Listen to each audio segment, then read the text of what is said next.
Terry the Turtle's Ocean Adventure.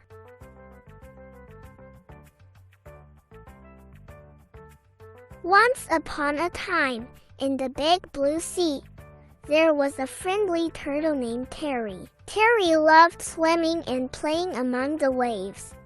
One day, Terry noticed something was wrong. The sea was filled with rubbish, plastic bags, bottles, and all sorts of things. It made Terry's home look messy and sad. Terry tried to swim but got tangled in the plastic bag. Oh no! Terry was in trouble. Luckily, some kind fish saw Terry and quickly helped remove the plastic. Terry felt grateful but also worried about the sea getting dirty. Terry decided to do something about it. With the help of fish friends, they started cleaning up the sea, one piece of rubbish at a time.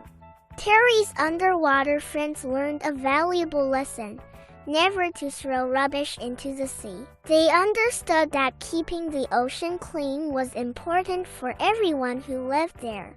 And so, in the big blue sea, Terry's adventure became a tale of friendship and the importance of taking care of our home.